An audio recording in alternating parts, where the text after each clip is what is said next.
Ayan, hello mga ka-farmlat, sa nagre-request po dito po sa vlog natin ng 195 na 2.8 million each lot. Ito po mga ka-farmlat ay lot 4. Mula po dito hanggang dun. Ayan, tingnan muna natin itong farmland area ng lot 4. Ayan. So, ayan, hindi pa po nalilinisan, natatapasan, pero as you can see mga ka-farmlat, marami po siyang niyog. Tapos ano pa po siya, flatted na, tapos dito sa side banayad po siya. Flatted po yan. Ano po ito mga ka-farmlat? Lot 4 flatland. Yan. Ano po mga ka-farmlat? Lot 4 yan ha. Yan. Ang harap po ng lot 4, may mangrove area. Yan. So, hindi pa po nalilinisan, pero yan, malapit na pong patabasan dito. Mula po yan sa nyog.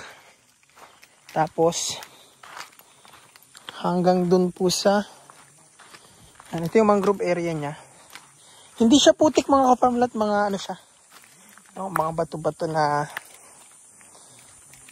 may halong buhangin, parang graba-graba. Kaya ang good thing naman po dito sa portion naman po ng lot 4 natin, pwede po kayo maglagay ng duyan dito or table. Yan, kung gusto nyong gawing tambayan tong ilalim ng mangrove. Yan, marami ako nakikitang mga gantong type ng nauusong beach resort ngayon. May mga tambayan sa ilalim ng mangrove. So, ang kagandahan lang sa mangrove na to, hindi po siya dasek na dikit-dikit yung puno. So, ang good thing, marami siyang pagitan na pwede kang lagay ng mga gusto mong tambayan. Ito po mga ka-farmlat yung sample ng mga mangrove beach na nauso ngayon dahil kahit mainit, pwede kang maligo sa dagat dahil may mga puno na magbibigay sa'yo ng lilim. Maglalagay lang kayo ng mga table, mga tambayan. Ano po? So, ayan, kaya panalo na rin naman yung may mga mangrove area ngayon. Nagagawa na po ng paraan. And ako personally, dahil sa kulay ko maitim ako, mas gusto kong maligo sa ilalim ng mangrove. Ano ba?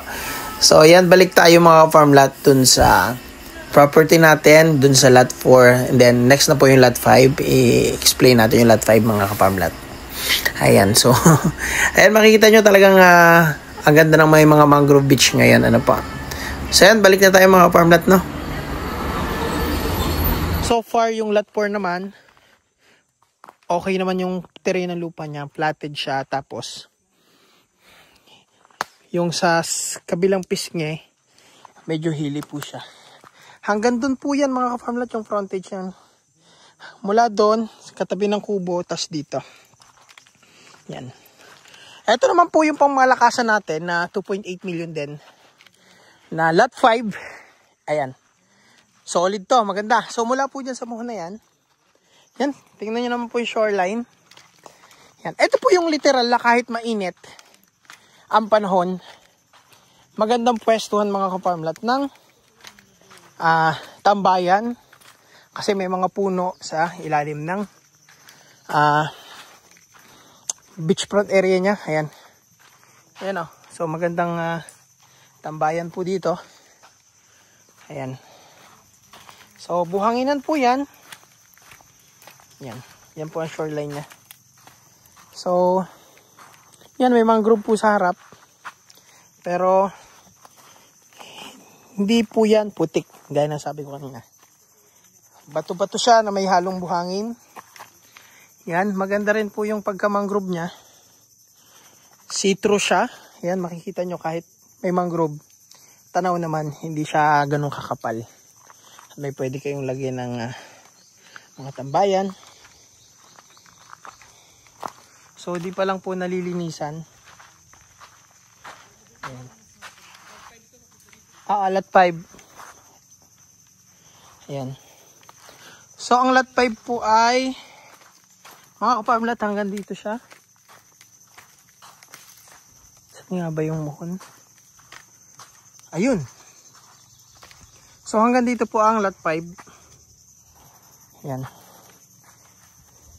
Ito naman po ang beachfront area ng 5 natin. Ay, ang land area niya. So, nyugan po siya. Yan, ito po yung tatambakan dito. Yan. Lalagyan niya ng dumping na lupa para maging flatland po siya. Ayan. Yan, tatambakan po ito. Mga ano na yan. Yan. Tapos lalagyan po yan ng develop na para yung tubig hindi dito umagos. Ano po? Kasi yung lot 1, 2, and 3 mataas yung area na yon. Kaya pag ulan, yung sahod ulan po, dito po pupunta yung tubig. So gagawan po yan ng ng proper way ng tubig ulan.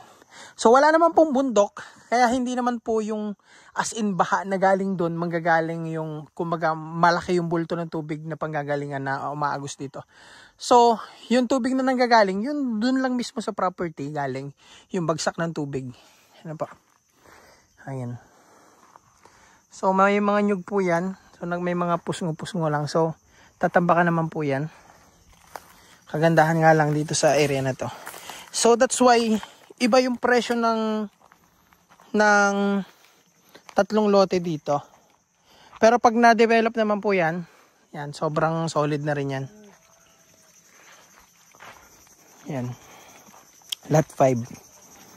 So, yung lot 6, eto na po mga ka-farmlat, yung lot 6. 2.8 din. Ayan. Ito yung area niya. Yan. May talisay po na puno. Maganda rin yung pwesto niya. So, pag high tide, maganda dito pag high tide po. So, ayan. Ito yung ambience niya. May mangrove din sa harap. Yan. Ayan. Nyugan po yan. Ayan. Ayan yung pagitan. Ayan. Basta mga ka-farmlat, walang putik dito. Lahat po yan. Yan, makikita nyo. Mga bato-batong maliliit na may halong buhangin. Kaya okay po ang ano yan. Wala namang putik dito. Yan. So low tide po. Hanggang dito yung lot 6. Yan. Yung lot 7, ito po. Mula dito, papaganon. 2.8 din to bro. 2.8 din. At 7. So, ito naman po, wala siyang mangrove sa harap. Ito po yung ambience niya, mountain view. Yan. So, napakalawak po ng shoreline. Yan. So, nyugan din po yan. So, yun nga lang, may mga tambakin po dyan. So, masukal pa po. Kaya, yung actually pinopromote natin talaga yung lot 1, 2, and 3 na maganda talaga. So nagkataon sa mga buyer na naghahanap ng mura, ito po yung mura natin. So naka pre-selling po ito. That's why 2.8 million ang bawat lote. Syempre pag na-develop yan, pag maganda, mag-iiba presyo niyan mga ka-farmlat. Pero kung mabibili nyo na yan na siya, ano po, pre-selling nga yan po, murang-mura. Yan. Mga farmlat, ito yung lot 7. Yan yung muhon. Hanggang dun po sa may nyug na yun. Yan po ang lot 7. Ito po ang buhangin niya. So low tide po ngayon. Yan, low tide. Ayan. Low tide po tayo. So yan. Pag high tide po, napakaganda na ambience dito. So low tide, yan. As usual, pag low tide, yan po makikita nyo. Yan.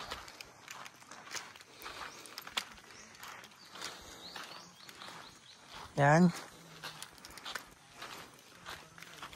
So ito naman po yung land area nitong lot 7 at lot 6. So farmland area po ito. Yan, pakita natin. Ito po yung tatambakan pa. Ang good thing, madali naman yung magiging development dito kasi yung pagkukunan ng lupa, hindi na kung saan manggagaling na ibabiyahe pa lang malayo. Dito lang din sa mismong property kasi dito sa property meron ditong pa-slope. Yun po yung kukunang lupa na itatambak dito. Ayan.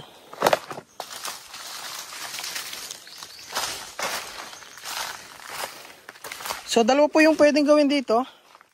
Pwedeng gawing swimming pool itong area na to. Kung ayaw ng patambakan. Or kung gustong patambakan, tatambakan po yan ng seller natin. May equipment naman po. Yung seller po natin dito ay yung seller din po natin sa Harvestment po. So vlog 184. So makikita nyo naman po yung update natin na na-transfer sa mga buyer natin yung title. And including po yung road development. Ayan. So ito po yung land area ng lot 5. Yan po. Lot 5 to. Ito yung lot 6. Ano po? Ayan. So flatted po yan. Flat yung area niya. Ayan. So may mga saging. So as you can see, hindi naman po siya binabaha. Kasi kung binabaha po yan mga ka-farm lot, dapat po yan ay hindi tutubuan ng damo. So nangyayari, pag maulan, daan lang yung tubig dyan. Gumagano lang po. Siyempre ito yung mababang part.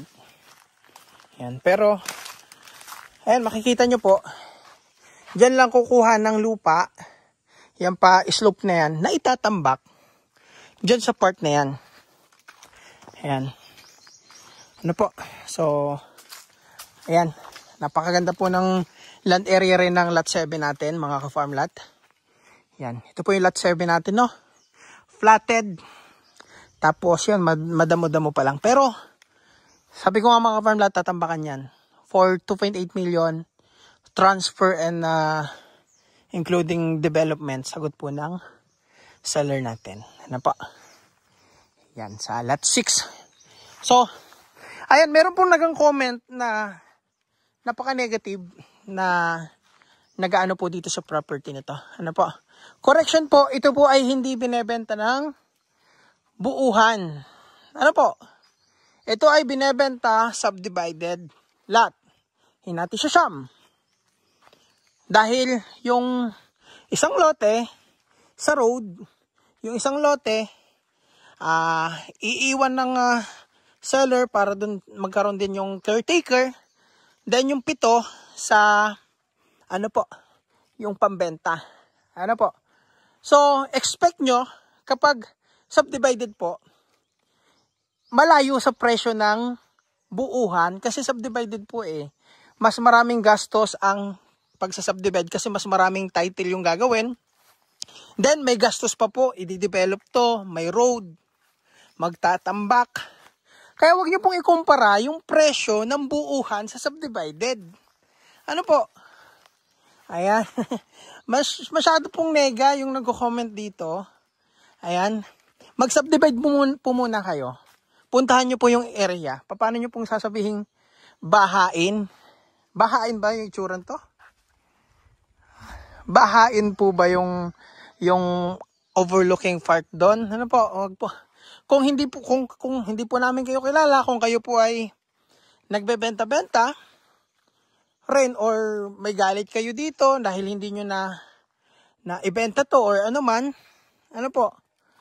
So, hindi po namin kasalanan yan. So, what we're trying to do is, kung hindi mabili ng buuhan, gawa ng paraan para mabenta, which is, wala naman po talaga bibili halos ng buuhan kasi sobrang mahal kung ilang hektarya tapos mahal ang presyo ng may-ari.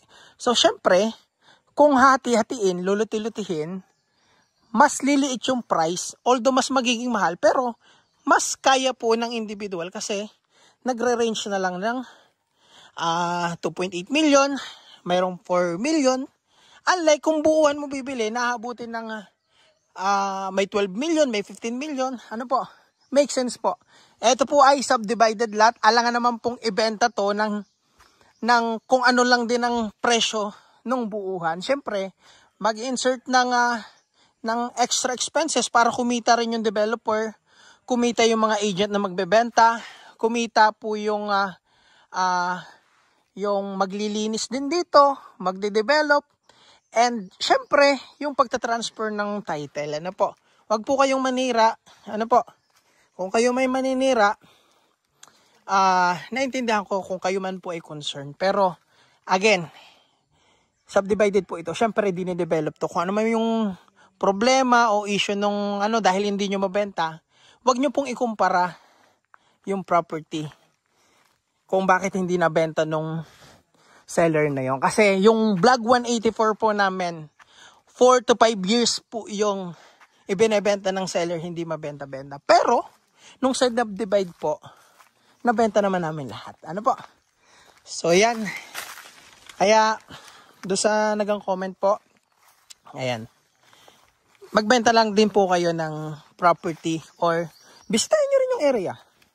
Wag po halimbawa nakita nyo lang sa YouTube, kung kayo man ay nakita lang, hindi naman nakarating, bisitahin nyo. Hindi yung porke nakita nyo sa YouTube, nakita nyo lang yung issue dahil hindi mabenta nun pangit na yung property. Iba po yung actual, iba po yung personal. Wala naman pong buyer na hindi rin naman bibisita. Ano po, may mga buyer na bumibili kahit hindi na bibisita, pero mas strict po kami doon, no? Mas maganda po na nabibisita rin talaga yung lote. At syempre, million po yung usap. Dahil beachfront po ito, pupunta rito ang buyer. Bibisitahin yan bago bilhin. Ano po? But, ayan, balik tayo mga ka-farmlat. Ayun, flatland area po itong ginagalawan natin dito sa lot 7, 6, and 5. Ano po? Flatland area. Ayan, makikita nyo, flat area po yan, Nyugan. Yan, may mga fruit bearing trees, may saging. Andyan po ang lot 7, ito yung lot 6, ito yung lot 5. Ayan, andun po yung dagat, yung shoreline. Makikita nyo naman po hindi biglang lalim kasi makikita nyo yung low tide. At kung ito man po ay may mga tubig, iyan naman po ay tatambakan at hindi naman magiging mahirap yung development po niyan. Dahil ang pagkukunan ng lupa ay 40 meters to 50 meters mula dito sa pwesto natin. May slope na lupa pa ganon, yun po ang kukunan. Ano po? Kaya hindi po kayo mag-worries. Ang nakaka-worries po, yung malayo pa yung pagkukunan ng panambak. Ang panambak po, nandyan lang. Sa mismong lote na lang din. Ano po? And kung yung buyer po, nabibili ay ayaw ng patambakan, gusto pang pahukayan, kasi gusto lagyan ng swimming pool, ayan, tama-tama po yung property. So, mas makaka-discount pa po kayo kasi hindi natatambakan, hindi nagagastos ang seller, ayan. Kung ayaw nyo ng patambakan. Kung gusto nyo gawing fish pond, kung gusto nyo gawing swimming pool, so be it. Ano po? So, yan mga farmlat. Yan, diretso po tayo dito. May dating bahay po dito. So, hindi natin alam kung... Kasi may-ari po nito ngayon ay ex-mayor po ng Santa Elena, Camarines Norte. Ayan. So, ang ganda po ng bahay nila doon sa bayan. So, hindi po sila nagagawi dito. Kumbaga, ang pinaka-pinupuntahan na lang dito, ayun doon. So, ito po siguro yung dating bahay nung may-ari ng lupa. Bago niya nabili to. Ayan, basta ito pong pwestong to, may mga mangga, saging, may kalamansi. Yan. Flatland po yung area. Yan. Ayan, ayan po yung portion ng lot 4, oh. Yan. May mga mangga po yung lot 4 din. May saging. Yan. Bistahin nyo po, i-actual nyo para mas makita nyo po ng mas maganda yung property. Ayan.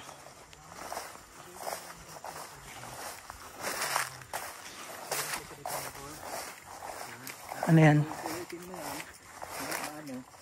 Ayan, may source po ng tubig dito mga kapamlat. Ayan, makikita nyo may hukay. Ayan, so ang maganda pala sa lot 5, 4, and 3. Lot 4, 5, 6, 7, flatted area po yan. Nakagandahan po ng 4 lots. na 2.8 million. So, ay makikita nyo po, medyo pagdating dito pa slope na. Ayan, ito yung sinasabi kong kukunan ng panambak. Tapos gagawan po ng road dyan papasok para may road right of way ang lot 7, lot 6, lot 5, lot 4. So dito yung magiging road right of way niya, and including habang kinukunan ng lupa to, diretso na rin panambak dun sa mga part na may mga lubog. Ano po? Kaya mabilis din yung magiging development dito.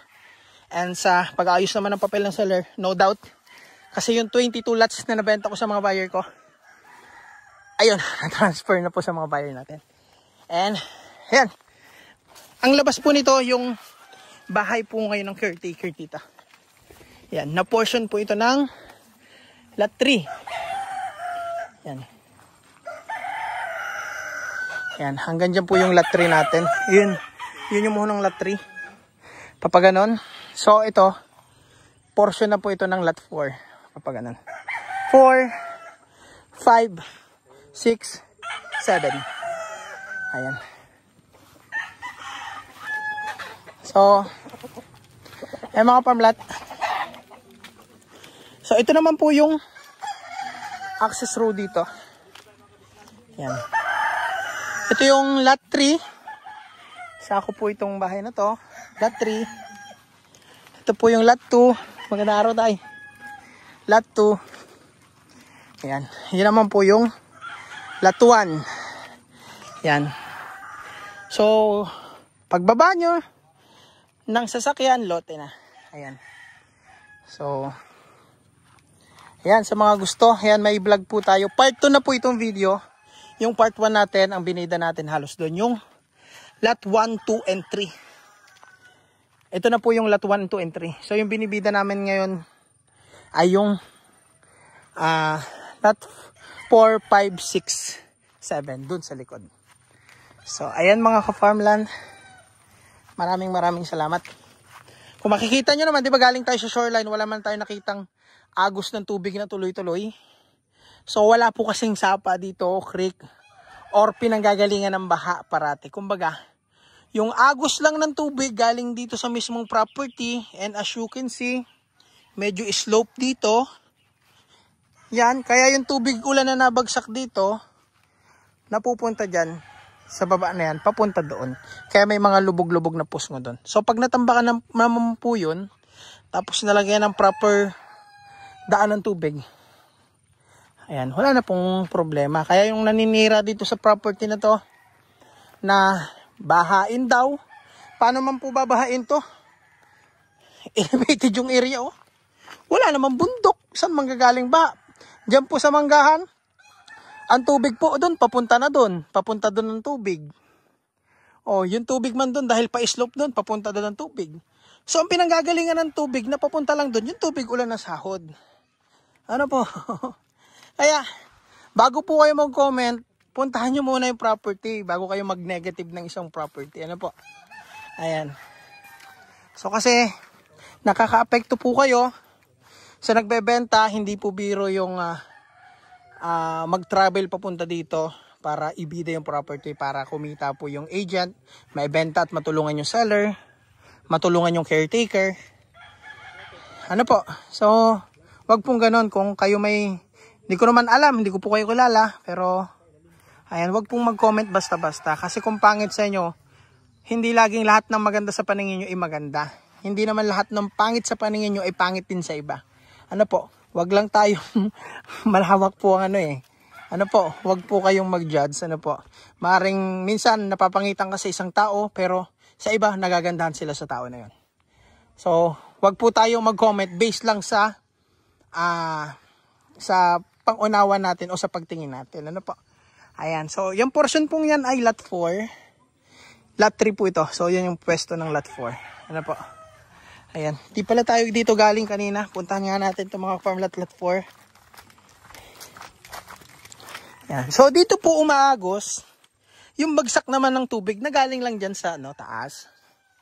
So, kung malawak o bulto ang tubig na daan dito, edi sana po hindi ganito ang itsura nito. Ayan. Di sana, ukit-ukit yung mga damo na yan. Oh, kita nyo naman. Paano mo sasabihin bahain po yan? Ano po? So, ayan, may portion pa ng mangga itong lot 4. Oh, ang ganda ng mangga. Oh, flatland area. So, ayan mga ka-farm lot. Maraming salamat po sa panonood. And dagsang biyaya po sa inyo lahat. Ayan.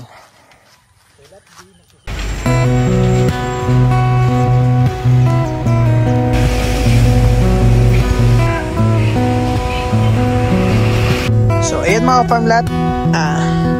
Paunahan po dito mga ka-farm lot. 3 prime slot na maganda. Lot 1, lot 2, lot 3 may kasama na pong concrete na kubo. Ito po yung beachfront area niya. Ano po? At ayan, napakaganda ng ambience mga ka-farm lot. Ano? Napakagandang retirement places. Napakakalma ng dagat. Ano? Safe sa batang paliguan po yan. Panalo naman to.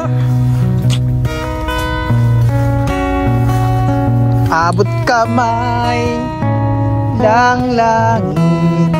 Oh, sarap. Ayan mga ka-farm lot.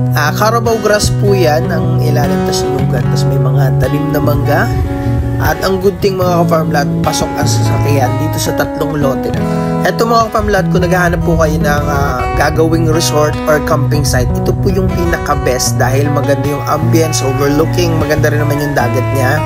At ang good thing pa dito mga ka-farm lot, napaka-mabilis i-access. Maganda po yung daan papunta dito, mostly cemented. At ang kagandahan po, 15 minutes drive lang sa town proper. May cellphone signal pa. Overlooking sunset view po ito. At pinaka-best po dito mga ka-farm lot, dito sa buong bayan ng Santa Elena. Isa po ito sa pinakamagandang beach area dito kasi karamihan ng beach side po dito ay puro mangrove area, puro fish pond.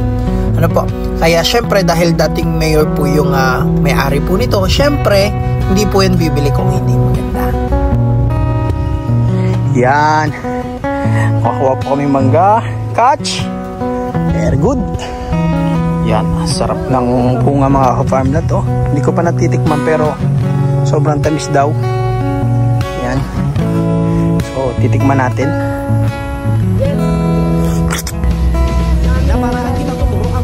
Tamis nga. Ano sa kabila? Sarap. Panalo. Ang hirap ng magbabaya ka, magtawag na ng laman ng nagbadya, makipaglaki ko para walang kaya. Mata sa mata, bibig sa bibig, mga ingay na tayo lang dalawa nakagiyay. Nakalaw na, umitim sa kanya, pero ba't wala ka na pagsabit ng umaga? Diyan ka na naman, ba't di ko maiwasan? Hello mga farm lot, ayan sayang yan, wag nyo na pong palampasin kasi dun nga po sa bayan na yon, yun lang po yung magandang beach. Tsaka sa lahat ng beach for sale na hawak ko, kadalasan malalayo at malayo sa town proper. So yan po, napakalapit yan kasi 15 minutes drive. And ang good factor pa nyan, mostly cemented road yung dadaanan. Dun sa 15 minutes drive from town proper, halos 150 meters lang yung rock road. Mostly cemented na po lahat. Kaya napakagandang retirement po niyan kasi malapit sa bayan. May cellphone signal at napakaganda ring resort, madaling puntahan. Kaya ano pang hinihintay nyo mga ka-farm lot, huwag nyo nang palampasin pa. So ayan, panalo yan, panalo.